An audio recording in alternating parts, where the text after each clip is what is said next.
This is the Blood Red Podcast from the Liverpool Echo. It's the Blood Red Podcast, courtesy of the Liverpool Echo. I'm Guy Clarke. Welcome along. FSG investment, Arsenal assignment, and Bobby is back. Plus, after 3 weeks away, our team selector and match predictions return ahead of the visit to the Emirates.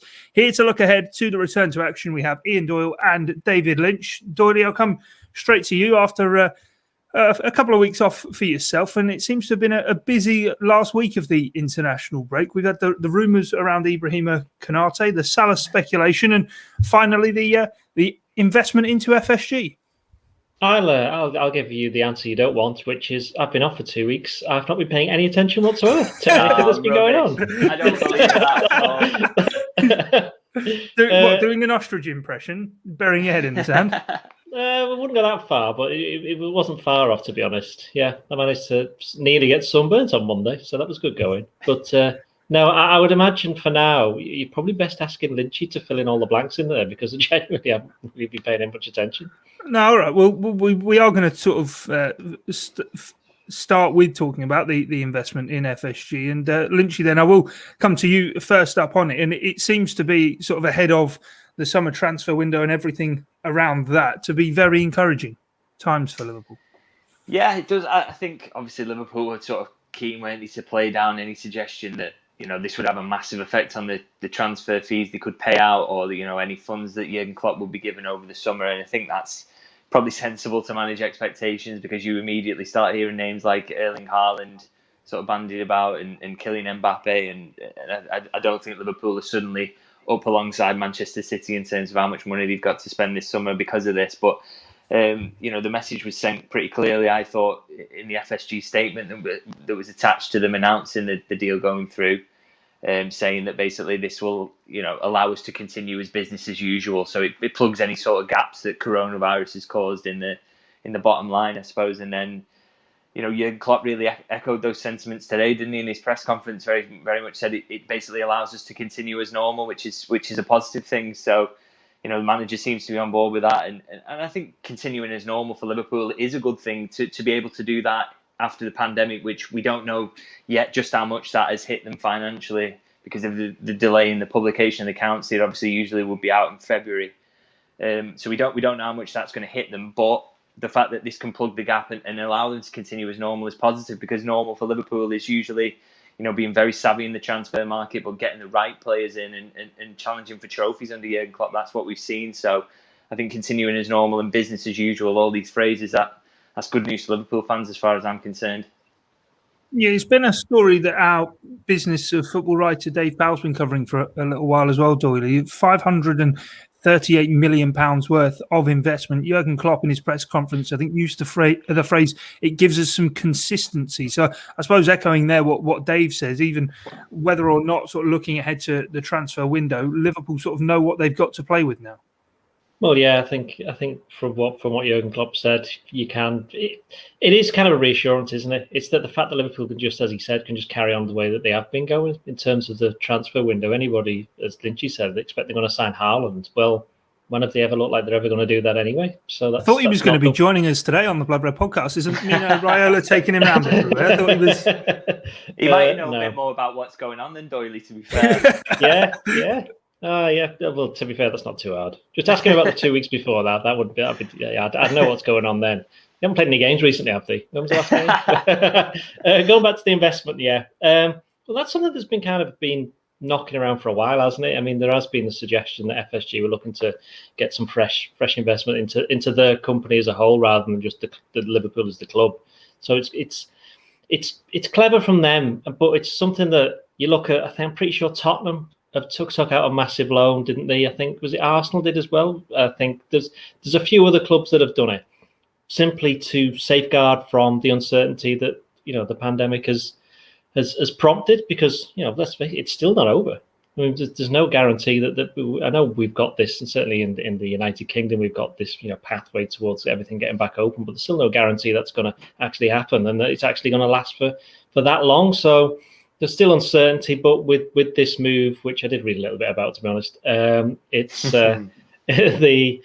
they are not so much covering themselves, but they're giving themselves that security, aren't they? That means that they can actually continue on all the interest just carry on the way that they have been doing it, rather than having to make decisions that's going to see, let's say, for example, for Liverpool, that might see, well, we're going to have to knock the Anfield Road end expansion on the head, which is something they clearly don't want to do, something that they see as a long-term, they've proven that they are very much invested in the club in terms of infrastructure, and that's the next big thing that they've got planned.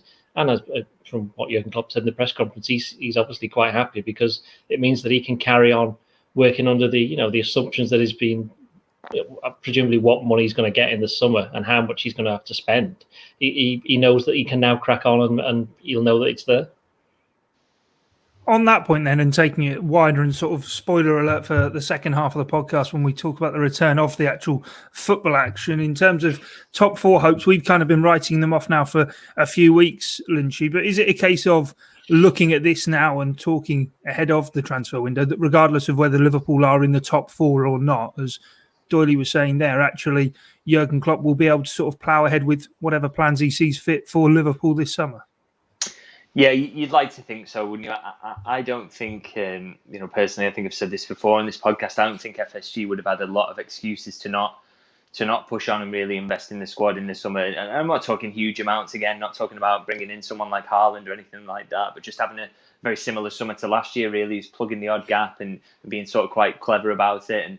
And maybe they'd hope is moving on a couple as well who didn't move on last summer. So they'd hope they could just have a normal summer like that. And I think it just at least gives them the comfort that they can do that now. And it's not completely dependent on making sure you get rid of Origi or making sure you move Shaqiri on, or you're doing late loan deals in the way that they were for maybe Marco Grujic and Harvey Elliott, a couple of players who the last minute, for example, Elliott only gets moved out because they can't sell Shaqiri, and then obviously Grujic, they're desperately searching for a loan move for him on deadline day. So I think, the idea that they're not going to be sort of dependent on doing things like that this time around, and that the money is there for Jurgen Klopp to spend and get his players in early in the window, because we know that's something he likes to do as well, is get them a good pre-season. So if the cash is guaranteed and there's some sort of comfort blanket there in the form of this investment, then that can only really be a good thing for the football side of things. And Champions League, like you say, is very much up in the air. So any sort of degree of certainty you can bring in sport is,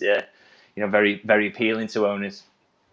Seems to be really timely as well, Ian, in terms of looking at contracts and even sort of the current squad. It only sort of 2 years left to go on a number of the big hitters' contracts for 2023, and now actually having this kind of investment, if it's not going to be spent on massive transfer fees in the summer, actually it is still going to cost Liverpool, isn't it, to renew contracts, because I'm sure an awful lot of those players will want bumper new contracts. They're not just going to want to be staying on the same terms that they agreed when they initially signed.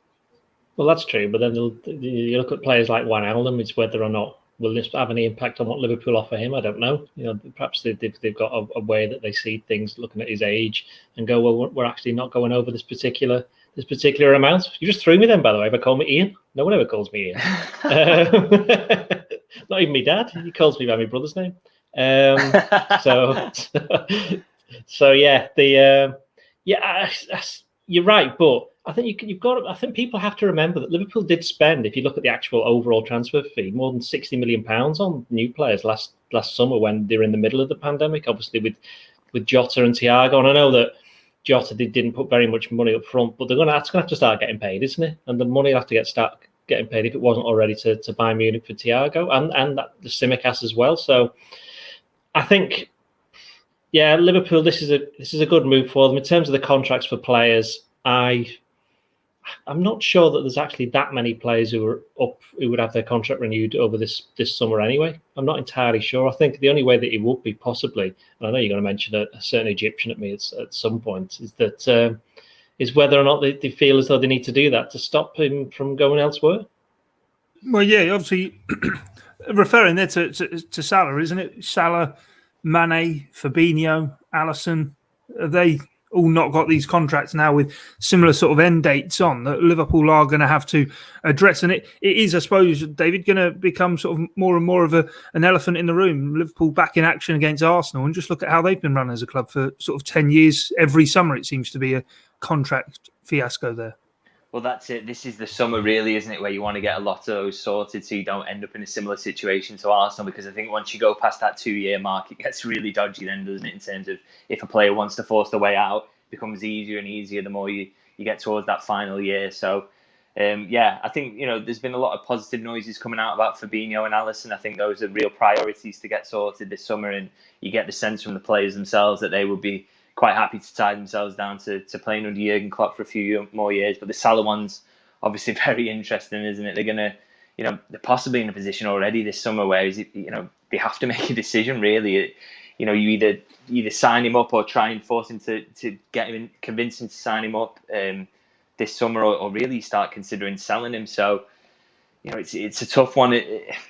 Again, we know that the way FSG run this club as well, would they be thinking about Salah's value and his age and the fact that this is probably the maximum amount they would be able to get from him in the transfer market?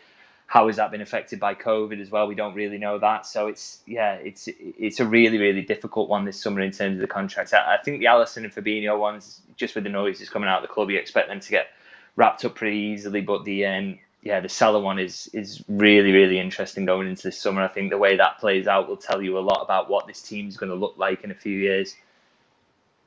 Is this summer, Doyle, going to be the biggest summer since 2018 then, maybe, for Liverpool, in terms of what needs to be done? Not in terms of what maybe we are expecting right now, but in terms of what does need to be done. Is this going to be maybe as big as that summer?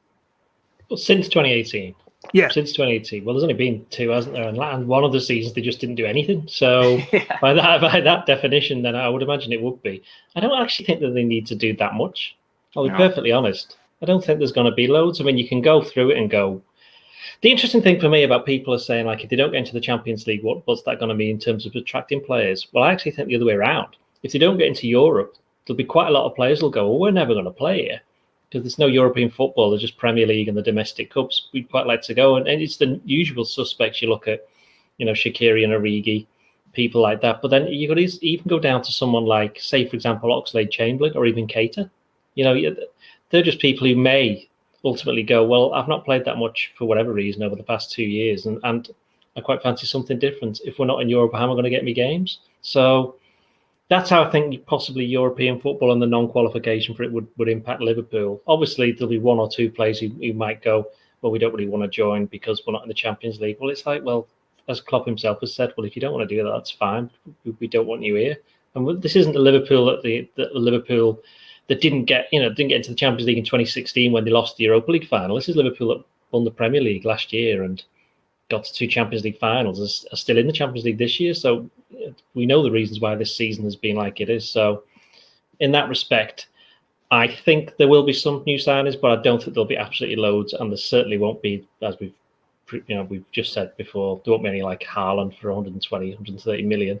And even if they do, somebody goes for big money, say Salah goes, do you really think they're going to spend all that money on a replacement? I don't think.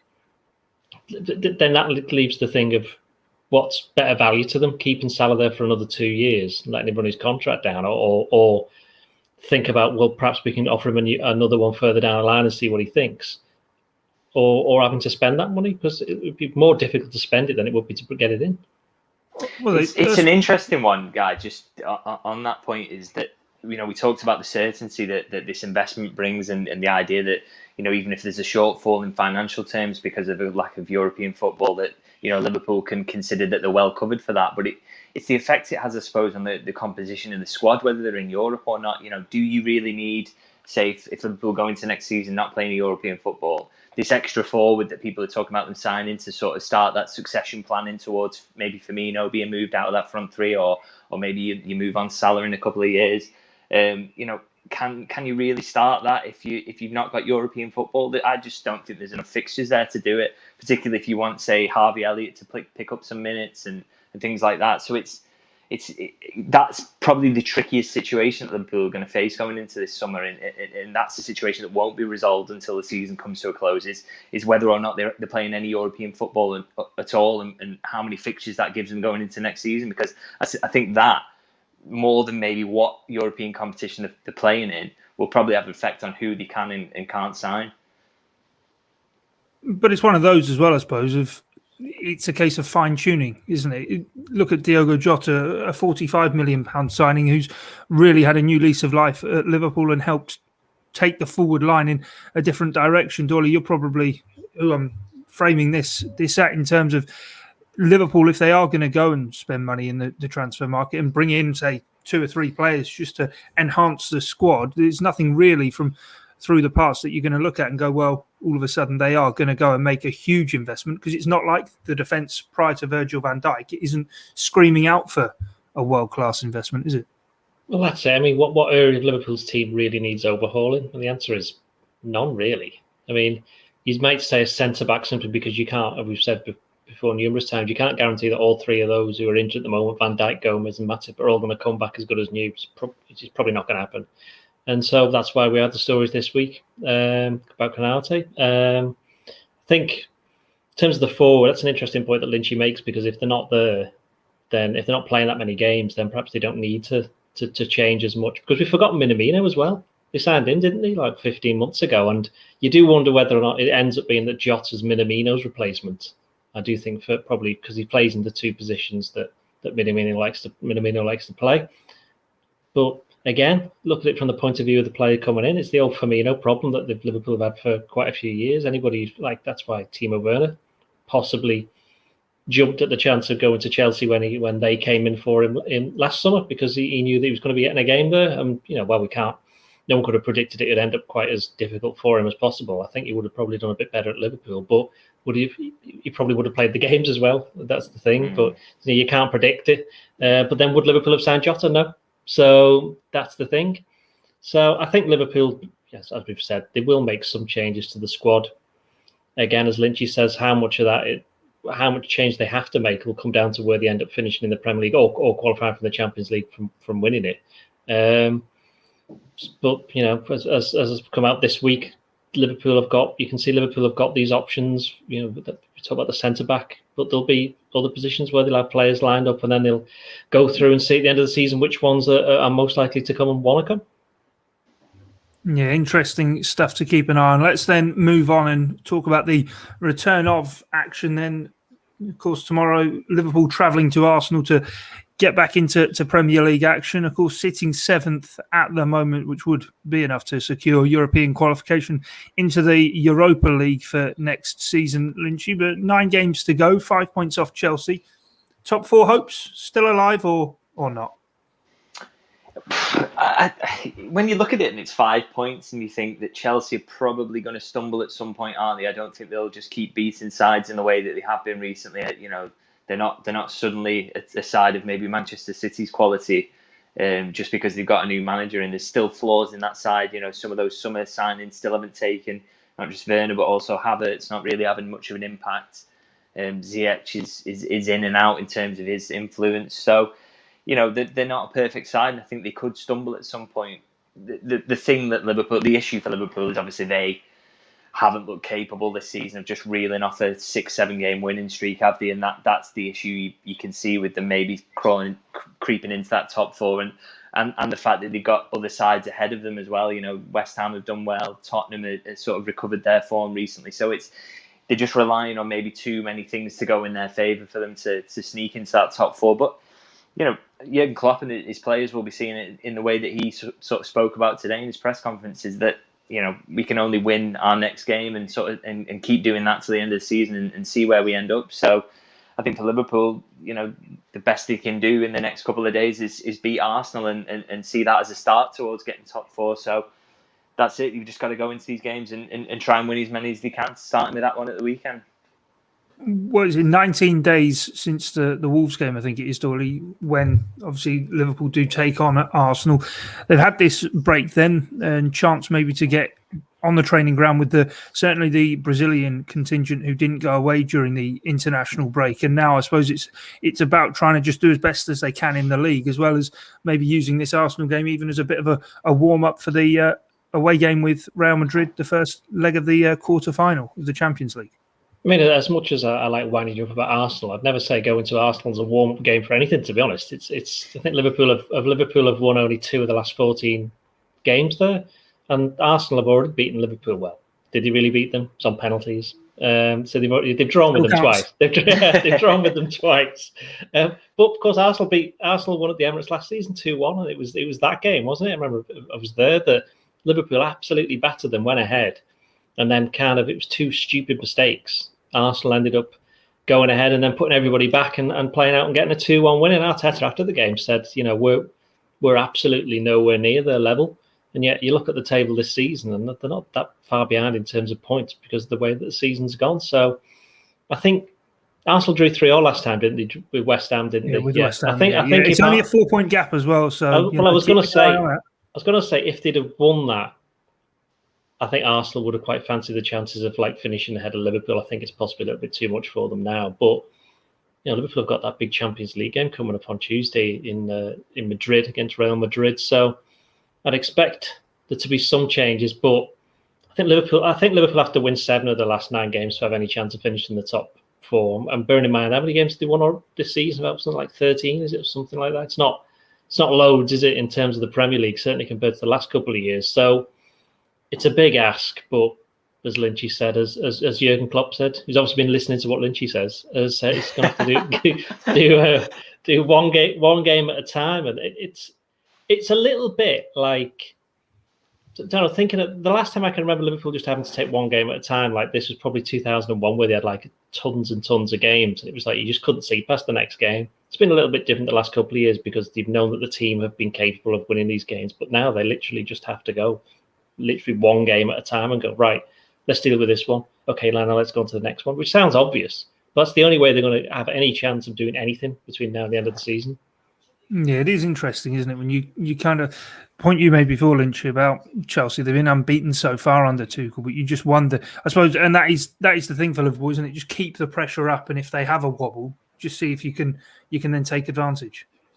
Yeah, I think Chelsea's issue that might sort of come back to bite them at some point is the fact that they, attacking wise, just haven't convinced really under Tuchel yet. I think defensively really sorted them out. They're quite a difficult side to play against, but if those goals dry up and they've come close to sort of suffering from that in a few games, if those goals really do dry up and then results can slightly turn, and if they get on a bit of a bad run, it's it becomes difficult again for them. So they're not completely out of sight, and I think like we said, Liverpool can only just keep that pressure on them and sort of keep as close as possible, and then just see what happens to Chelsea every weekend. And I think there is scope for it to be quite close. Whether Liverpool are the ones who take advantage of that, we'll have to see. But yeah, I think it's going to be a really interesting running for that top 4 race. I think it's it might be beyond Liverpool maybe, but some of the other sides will really, really think that they've got a chance.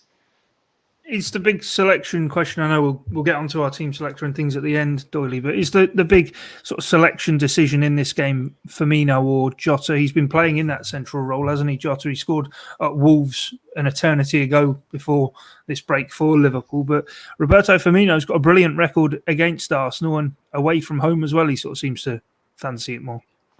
I think it's a selection decision. I don't think it's the big one. I think there's bigger ones, like who on earth is going to play in midfield. They've got, we've mentioned a few times on the podcast recently, the sudden realization is that Liverpool have now got millions of midfielders. They've got loads of them. Even without Henderson playing and with Fabinho back in central midfield. So that's the thing, because they got so used to over the course of this season being without at least one of those two, possibly both of them for large stretches of time, is that they've built these different combinations playing in midfield. And I think whoever plays in midfield for the remainder of the season, it may even just change game to game. It's always been like that under Jurgen Klopp. It's always been, that's the position where he's gone kind of horses for courses. He's like the front three. He likes a settled defence. Obviously tries to stick with the same goalkeeper, but I think the midfield will be the decision, and I think that's going to be the decision for the remainder of the season, depending on the way that the season's going. Is this going to be one of those games then? And I suppose actually, as the season goes on, and we'll probably be saying it ahead of Real Madrid, that Liverpool will really miss someone like Jordan Henderson, Lynchy in that midfield, the leader, the guy who barks out the orders and really does get the team revving. Because as much as I suppose we look at the break and say, well, that will have done Liverpool some good to have finally had a bit of, whether it be a mental break or whether it be a physical break, to then go again. Quite often they do take a little bit of time to warm up, but with no Henderson in the team, it feels as though that could be a big miss. Yeah, I mean, it's not entirely certain, is it, that if he was back for any of these games that he would even be in that central midfield because of the number of options they've got there, and they're still obviously struggling at the back. And and you still get the sense that Jurgen Klopp would quite like to get Nat Phillips out of there, even though he's done quite well for me recently. He just seems to not want to.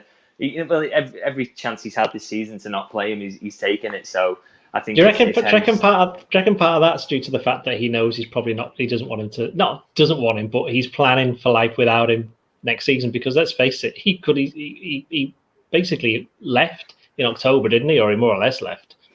Yeah, there was. I saw there was interesting quotes from Theo Squire's exclusive with him. That was from last year about basically Phillips saying that the manager basically told me he didn't fancy me at all, and I had no chance of playing under him. And so, you've got to view every sort of minute he's got since that conversation he had through that prism, really, of the idea that the manager really doesn't want to play him if he can get away with it.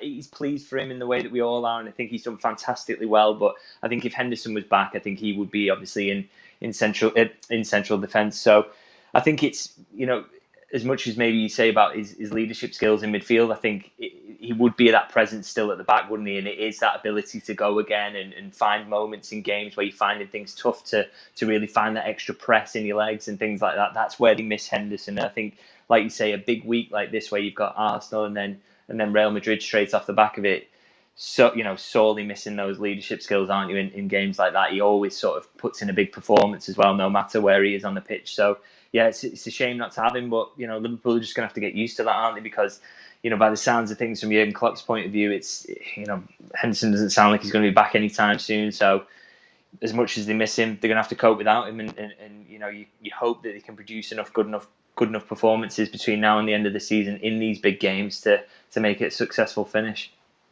Yeah, on Phillips as well. He seems to be endearing himself to Jurgen Klopp week after week. Of course, he's won the club's Player of the Month award for March. And do you think, Doyle, that Jurgen Klopp sees a bit of himself in that Phillips almost? In terms of his playing career? I don't know. Is this your answer there? I don't know. He always speaks so affectionately in terms of about him. Like he was asked about, obviously, him being the Player of the Month today, and he just sort of had a big grin on his face, and he's so pleased for him. But as Lynchy says, he probably doesn't really feel at this level he's probably got the wherewithal to actually stay around and be a player for Liverpool for years and years to come. Even when he did well in the second leg against Leipzig, I think Klopp's quote was something like, he'll always be able to say he played for Liverpool in the Champions League. It's like, hang on, they've just got through. He's got through. I think he'll be playing in the next game. So, it's hardly a surprise, really, is it? Let's be honest. There was no Premier League clubs who were coming in for Phillips last season, were they? Last year, I should say. And even if he doesn't play another game, he's going to be playing on Saturday. And he's playing against Real Madrid. Well, I've said this. So, but even if he doesn't play another game for Liverpool from this moment on, his stock has gone so high that there'll be loads of clubs coming in for him. And I also think that one thing that he offers Liverpool's defence that since Van Dijk's been injured is that kind of aerial prowess. He's very good in the air, and whether we like it or not, an awful lot of certainly the attacking plays is played up in the air, and you need people who can head it. Certainly, it's set pieces, corners, that kind of thing. And he's a defender, isn't he? As opposed to somebody who can come out and play the ball and do this, that, and the other. That's quite clearly his weakness. And Klopp said that when he played against. Was it West Ham for his Premier League debut back in October? I think it was. He said he knows his limitations. And if you've got a player who doesn't try anything that he knows he can't do, but he's very good at the things that he does do, and they happen to be things that the team actually needs right then why on earth wouldn't you play him? It's the reason Klopp likes him so much at the moment is probably twofold. One, he seems like a nice bloke, and the second thing is that they're actually winning games and keeping clean sheets with him playing. And along with Kabak, they've formed that kind of partnership, haven't they? I mean, who knew having two actual centre-backs playing at centre-back, and suddenly they've only conceded 1 goal in 4 games, and that was a penalty, wasn't it, against Everton? So I think they'll be given a bit of a tough test the next couple of games, whether it's Aubameyang, Lacazette or Benzema. It's going to be something completely different to what they've had already. So, I mean, that sense, we'll learn a bit more about them, but I don't think it's going to make any difference for Nat Phillips. Do you think he's going to be tempted to? Sorry, Sky, I'm just taking over hosting here. That's okay. Yeah, no, it's fine. It's fine. Yeah, I'm interested to see what you guys think about this. Do you think he'd be tempted for any of the games if this Champions League run continues, or any of the games against Real Madrid? Would he be tempted to put Fabinho back in at centre half because he's got these options now in central midfield that we spoke about? And I know it's worked so well putting him back in there, but just as a manager, do you think he'll just think just having that quality at centre half would be nice? It's interesting.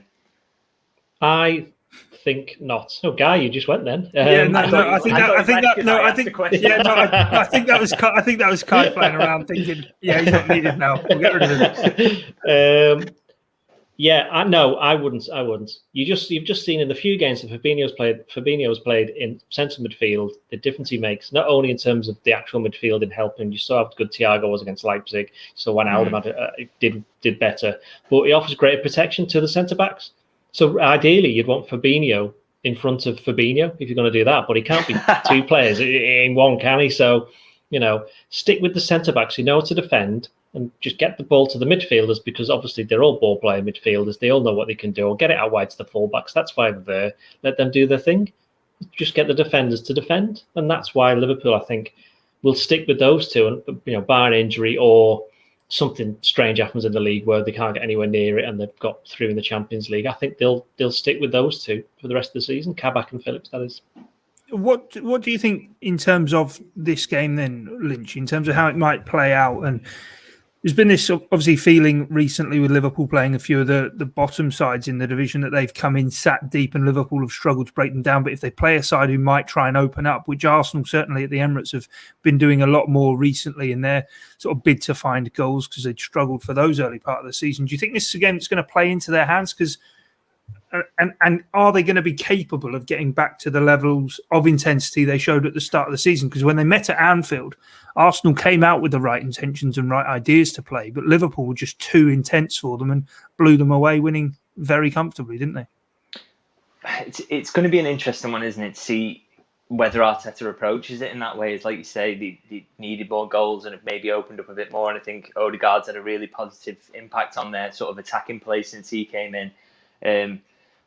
But, will he sort of revert to type in a sense of, coming up against Liverpool? I know they haven't fared that well this season, but he'll think, okay, they'll want to dominate possession. They'll come here and have a lot of it. So do we sit in? And, it's a tactic that's worked well for him against Liverpool in recent history, isn't it?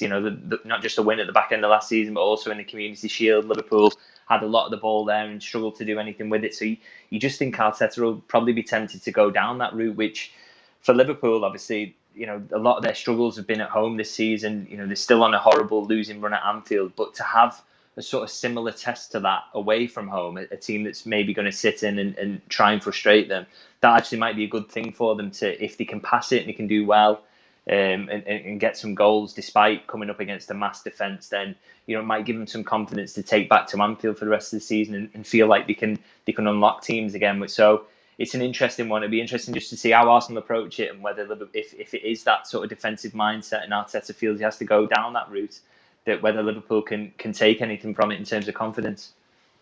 Yeah, personally, I think Arsenal will probably come out and play. They sort of stepped away from the back three thing for the second half of this season, and certainly against Tottenham recently at the Emirates did play with the back four, but now expect a back three, given I've said that. But we'll have to wait and see how it plays out. But let's get on then to our team selection as we begin to wrap things up then. Alisson Becker in goal, I'll call that one. Doyle, you can lead us on the defence. Well, you can kind of base the team selection largely on who stayed at, I nearly said Melwood then. They can stay at Melwood, but they're not going to no one there. Yeah, knocking on people's houses. At Kirby, yeah. So I think I'll be going Trent, the former England international. I know we've done podcasts since then, but really. It's like as if England haven't got enough world-class players. They can just go, you know what? We don't need one of our very few world-class players. It's well, I mean, you could argue they won the 3 games, didn't they, against me? Mighty San Marino. Yeah. Well, San Marino can be difficult in those first. I thought I saw myself playing out there, to be fair. England have had trouble with San Marino in the past. What was the question? Oh yeah, Alexander Arnold at right back, Phillips and Kabak at centre back, and I'm going with Tsimikas at left back. Right. Okay. What do you make of that, Lynchy? Yeah, interesting. Is he definitely? Yeah, he's definitely fit. He made some sub appearances for Greece in the World Cup qualifiers. He certainly made one. Let's put it that way. Yeah, he got subbed off though, didn't he? Did he have cramp or something? I think. At least it means Scotland's best left back will still be on the pitch, eh? No, let's not start that. I think he'll.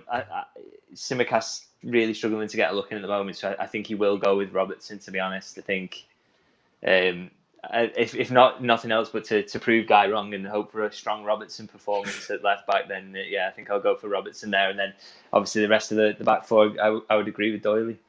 Yeah, with no Theo Squires on the pod, I thought I'd come out with a ridiculous shout so I can get the fan mail sent. That's terrible. You can't say that. He's not here to defend himself. Yeah, he will be soon enough, and he'll be back with some big calls. Anyway, Lynchy, what about the midfield? Sorry. I said Lynchy. That's my name. I didn't hear. I was too busy laughing at the Theo comment. In midfield, I think. Yeah, what we were talking about with Fabinho, I think he's going to struggle to pull him out of that midfield. And I think obviously he's not been on international duty this week, so should be able to do the 2 games back to back, no problem. So I think. Wijnaldum's another one. Seems to start every game, doesn't he? So can't see beyond him. And then I think Thiago as well. I think he wants to maybe get that unit together and play as much football together as possible to give him some rhythm going into the game against Real Madrid. He might look to maybe make some substitutions early with one eye on that game. But I think he'll want another start maybe for that unit just to. Give him a test against a strong Arsenal side, and hopefully that can sort of tee them up to play well against Real Madrid. Thiago v Granit Xhaka, that'll be an exhibition of tackling, won't it? But we'll have to see how that one plays out. Doyley, what about the forward line then? Oh, hang on. What about the midfield? Okay, what about your midfield then? Okay, yeah, my midfield. Here we go. Wacky midfield. Let's go. Oh yeah, that wacky midfield with wait until you hear these names of these players who've played hundreds of games in their careers. Yeah. Steve McMahon. Right. Fabinho. Yeah. Because as I say, all the players, almost all of the players who stayed at who stayed at Kirby, then they'll be involved. Which means I'm going to go with James Milner and Naby Keita in midfield. Right, okay. I think Keita probably deserves a start, and I think Milner has been not underused, but he's ripe for playing a game, and he does quite like playing at the Emirates actually. Yeah, I was going to suggest whether shout on Keita. That's just because, like I said, Wijnaldum's played so much football. It's almost ludicrous, isn't it? So Keita dropping in is a really good shout, actually. Yeah, I was going to suggest whether Keita might play in the Bernabeu, but I suppose we'll have to wait and see how it plays out. Doyle, come back to you then. You can tell us what the forward 3 is going to be. Now, it's Firmino's definitely going to play up front. That's what I think, anyway. Down the middle. I think Jota will play on the left. Now it's who will play on the right. It's either going to be Salah or Mane, and I think he'll have to play Salah. So Salah on the right, Jota on the left, and Firmino down the middle. Right. Okay. Well, Firmino's got a great record against Arsenal, hasn't he? I thought you were going to pick Mane, then cutting him from the right at the Emirates and smashing one into the top. 5 years ago now. Stop living on past glories. As an Arsenal fan, you'd be used to it. Right. Yeah, exactly. Lynchy, what about your forward? Says the Liverpool report. Just the 30 years in between winning the leagues. We're halfway there. It's a tough one, isn't it, up front? Because I think will he want to capitalise on the fact that Jota's in form, but then in that same breath, will he want to sort of save him for Real Madrid? I think it's a really, really tough one. I think maybe he'll go with Jota, Mane, Salah, just thinking that Firmino is so integral as a big game player in his mind, and I think Real Madrid, just with the wanting to keep their centre halves occupied and busy and keep them honest, you'll maybe want to start Firmino in that one. So I think maybe the other front 3 maybe starts this one, and then he's got a really tough decision about who keeps the place alongside Firmino against Real Madrid. It's a difficult one. I'm glad I don't have to pick the team. No. David, I'll come back to you then for match prediction. What's the score going to be? I'm going to say, I think it's going to be. I think Arsenal are going to make it difficult for them. But I'm going to say 1-1. 1 apiece. Right, Doyle, yourself? I mean, it's a long way to Arsenal from my house, is what I'm thinking right now. So that's the spirit. Well, I was there. Right. I agree. Arsenal make it very difficult. I think it all depends on how Arsenal approach the game. I know you've mentioned it before. And I think they might go defensive again, But the only thing on top of that is because Arsenal are kind of certainly out of the running for the top 4 after the game against West Ham. And they're still in Europe, and they've got a game. It's not till Thursday, is it? Slavia Prague, yeah. I've got a feeling they might actually just, as Guy said, who knows a bit or two about Arsenal. I think they might go for it, and I think that might help Liverpool. So I'm going to go for 2-1 to Liverpool. Right. Okay. We'll have to wait and see how it plays out. We will be back with the Blood Red podcast on Monday. If you want to know my prediction, you'll have to tune into the Behind Enemy Lines podcast that's coming on the Blood Red feed on Saturday. Are you interviewing yourself? I'm not interviewing myself. No. Kai has stepped into the reach, and I've given the lowdown on Arsenal. So if you're joining us on YouTube, head over to our podcast feed, the Blood Red podcast feed, wherever it is you get your audio on demand, and give that a listen. That'll be with you from Saturday morning. But from us here on the Blood Red podcast, that's all we've got time for now. My thanks to David Lynch and to Ian Doyle, and to you for joining us. Thank you. This is the Blood Red podcast from the Liverpool